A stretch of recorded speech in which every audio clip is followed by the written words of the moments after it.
Unfortunately, Max can't be with me this evening. He's had to go back to Wales for family reasons. It's a shame he's not here because he's a very charismatic, compelling figure, kind of more than I am. You know, that's one of the kind of benefits of working with Max, is he has a kind of presence and a reach that I don't have, and that's kind of been very enabling and helpful. It's kind of one of the nice things about the fact that he's not here is I can kind of badmouth him. I can kind of confess that when I first met him, I kind of didn't quite know what to make of him, that his reputation preceded him. I was working straight after my PhD, I guess about 15 years ago now, for the novelist Carol Phillips. I was working as a research assistant in Leeds because Carol Phillips wanted to write a book about the Nigerian refugee David Oluwale. David Oluwale came to this city in 1949 as a stowaway and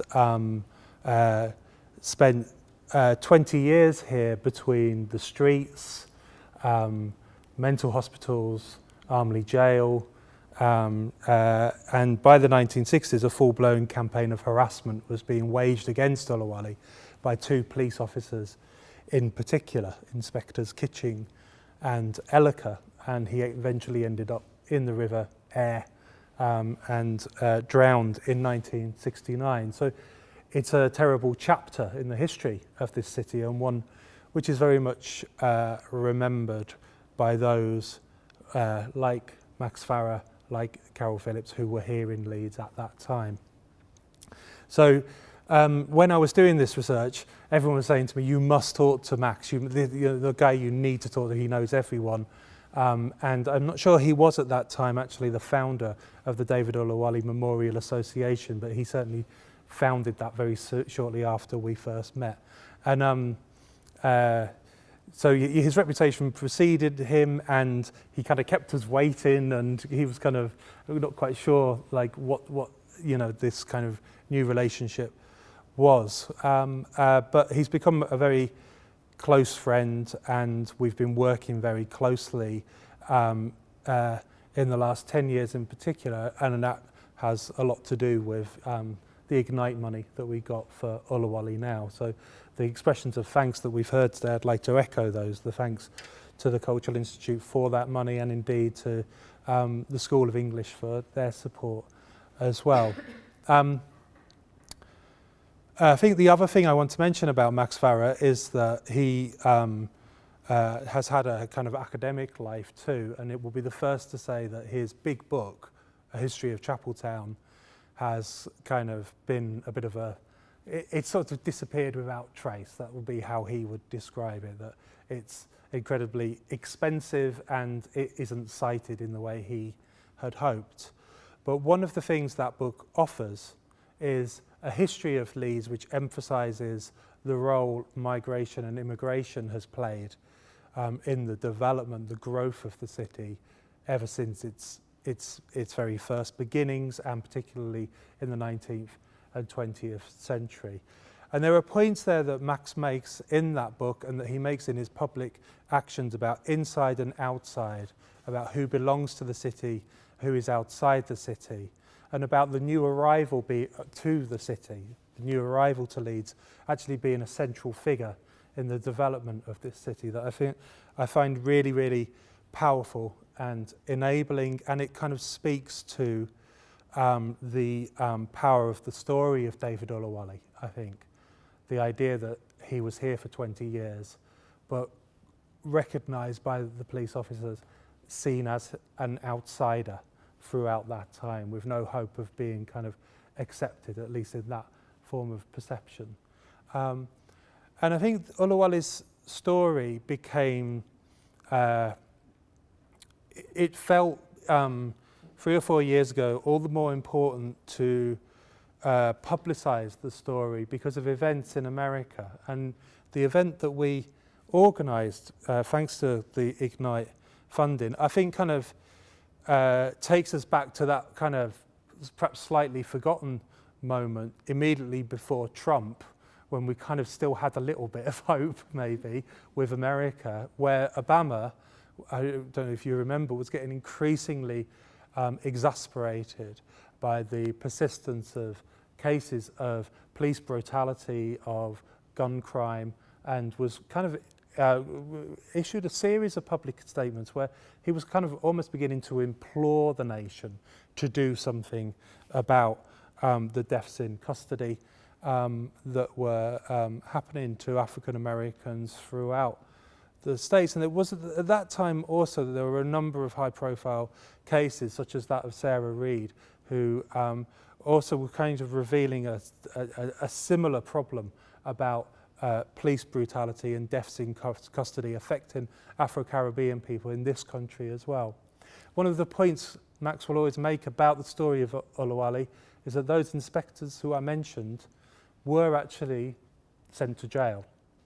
They weren't sent to jail on charges that the community in Chapeltown wanted to see. It wasn't a murder or a manslaughter charge, but they were imprisoned for their actions, and that's something which is a rare occurrence. It's almost a kind of non-existent occurrence now. So there's a positive aspect to this very important, if terrible, chapter in the history of this city.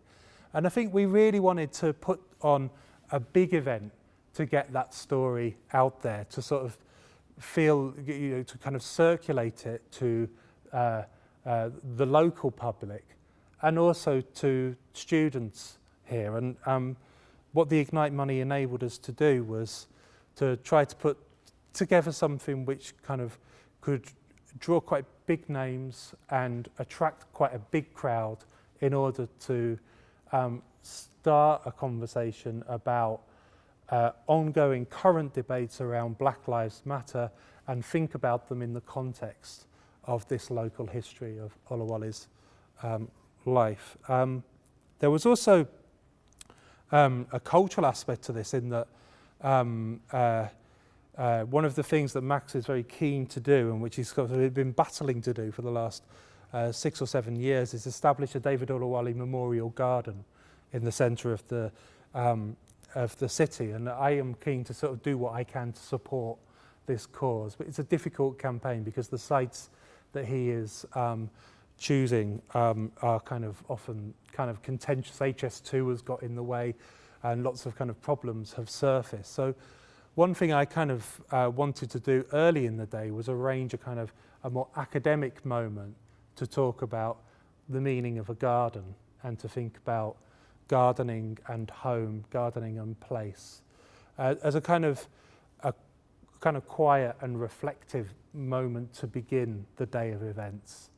And I feel that was, I don't know, I think this was one of my more successful posters. I kind of quite like the fact that the rhubarb is perhaps made, I don't know, made to look unusual by the posters. That's saying something about what belongs here, what doesn't, I'm not sure. But we moved to bigger moments in the Rupert Beckett Lecture Theatre, and it was very good to see a large crowd of people there, very good to see people from the community and people from the School of English and other schools coming together and for the event and the wine reception that followed.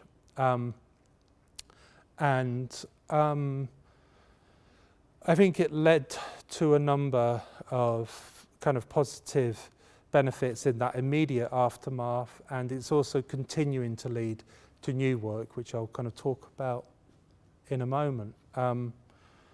I've done work trying to sort of follow this up, continuing to sort of publicise the ongoing problems of deaths in custody. But maybe what the work has begun to do more is, sorry, that I didn't have much time to put these slides together, is, which is why that arrow is kind of a bit wonky, I'm sorry about that. But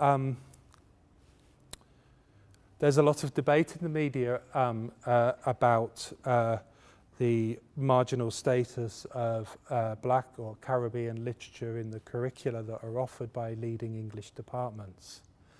There's some kind of woeful statistics about representation of minority groups within student populations and also within the staff body of those departments. These are kind of big problems, and they're problems that affect us as they do counterpart departments elsewhere in the UK. I think that there's a counterpoint to that story for us in that we also have a proud history of recognising the worth of non-European literatures in English, that we were among the first, in fact, the first departments to establish courses engaged in the study of Commonwealth literature, and that these are points which are kind of emphasised by writers of African descent who studied and worked here at Leeds and who've since gone on to huge acclaim, such as Ngugi wa Thiong'o, Wole Soyinka. So we have, while we kind of suffer from the same kinds of problems as other departments in terms of lack of diversity and the kinds of problems that the student campaign, Why is My Curriculum White, are seeking to address, there is also a kind of tradition there that we also need to kind of publicise, and a tradition that we need to honour. And I think that what this event enabled me to do, in a way that perhaps I hadn't quite foreseen until it actually got underway, was that it enabled a kind of mixing between communities and campus to happen. And that's kind of, it was, you know, really great to see leading lights of Black Atlantic culture who have a kind of strong connection with Leeds come to the event. The students got extremely kind of excited about that. To see Arthur France, the founder of the Leeds Carnival, here with Linton Cressy Johnson, was, you know, Carol Phillips was the draw there. You know, I owed a lot to his presence to actually bring such figureheads onto campus. But I think it kind of, it triggered a lot of interesting conversations that it's enabled us to kind of put on further events that have kind of tried to continue in that spirit, kind of creating links between the campus and the rest of Leeds. So we had a kind of a round table looking at Claudia Rankin's Citizen, very much kind of a poetic response to Black Lives Matter and other kind of problems around race in the US.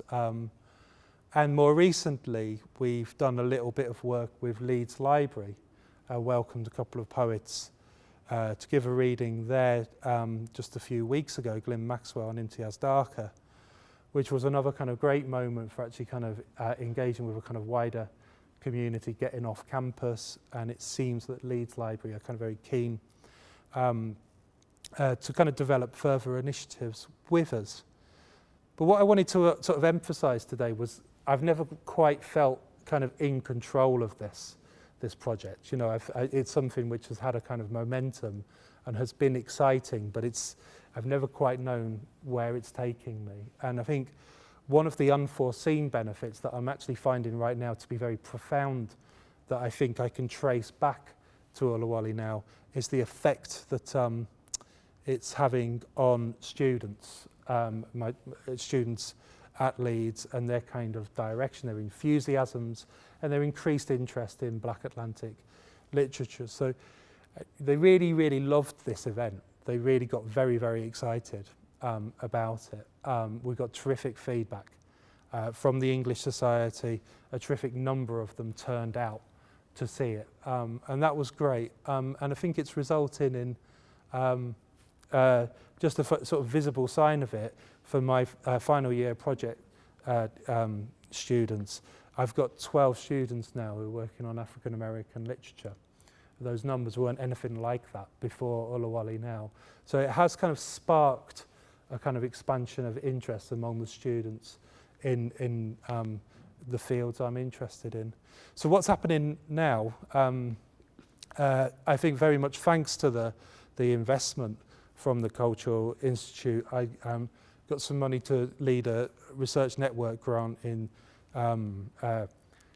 ways in which diasporic culture might kind of seem to intervene, transform, disrupt everyday existence.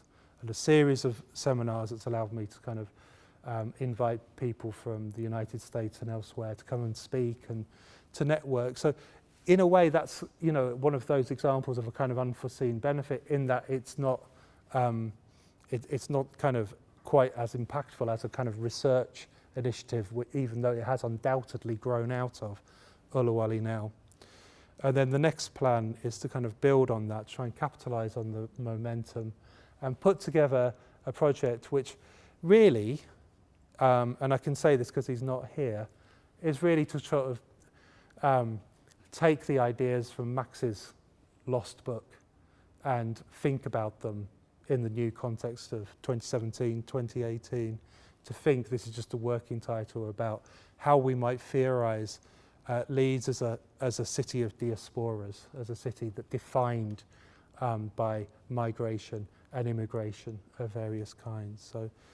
So that's where we're at now. But I think that the impetus for that goes back to the Ignite, the event that the Ignite money enabled us to set up.